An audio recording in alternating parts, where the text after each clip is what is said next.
Rejoice and be glad, for your reward is great in heaven. Well, we're at the end. That's a wrap, as they say. A second journey through the Beatitudes, the blessed statements of Jesus. Let's pause for a moment just to read them again. When Jesus saw the crowds, he went up the mountain, and after he sat down, his disciples came to him, and he began to speak and taught them, saying, Blessed are the poor in spirit, for theirs is the kingdom of heaven. Blessed are those who mourn, for they will be comforted. Blessed are the meek, for they will inherit the earth. Blessed are those who hunger and thirst for righteousness, for they will be filled. Blessed are the merciful, for they will receive mercy. Blessed are the pure in heart, for they will see God.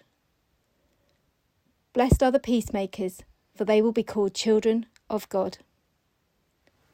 Blessed are those who are persecuted for the sake of righteousness, for theirs is the kingdom of heaven. Blessed are you when people revile you and persecute you and utter all kinds of evil against you falsely on my account. Rejoice and be glad, for your reward is great in heaven, for in the same way they persecuted the prophets who were before you. So, be honest with me. Are you reading those and feeling like rejoicing? It's a little like being out today and being told to enjoy the weather. Are you jumping for joy at the opportunity that comes from being poor in spirit, from mourning, from being the humble one, the one who breaks up fights, and those who are subject to all sorts of persecution? Does that make you feel like rejoicing? In many ways, our response to that all hangs off a word that we might struggle a little bit with: reward. After all, that appears in Jesus' words to be why we're doing it, but doesn't that muddy it? Well, let me share three final thoughts as we complete this journey of rejoicing through the Beatitudes. Firstly, God often speaks through his people in a way that motivates us to be obedient to what he's teaching us. Take Malachi 3:10, which says this about our giving: bring the whole tithe into the storehouse and see if it will not throw open the floodgates of heaven and pour out so much blessing that you'll not have enough room for it.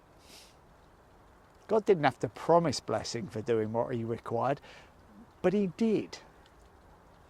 Because he knows us and he knows what motivates us.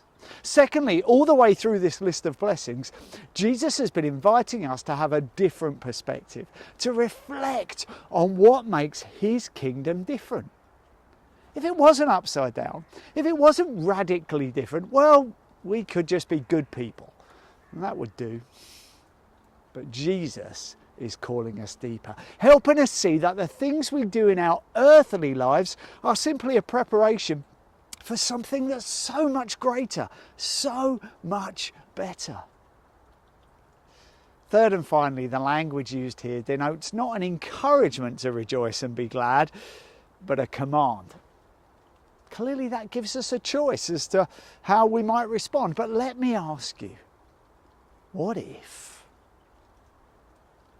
What if we became a people who lived out the things we've read about in these Beatitudes? Supporting and encouraging and cheering each other on through all the ups and downs, and always coming back to God at every opportunity. Do you think we'd be better for it? Do you think we'd be a community that would be attractive to others? Do you think we'd be living out our lives as the salt and light that Jesus calls us to be?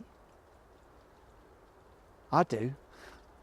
And I think it would feel incredible.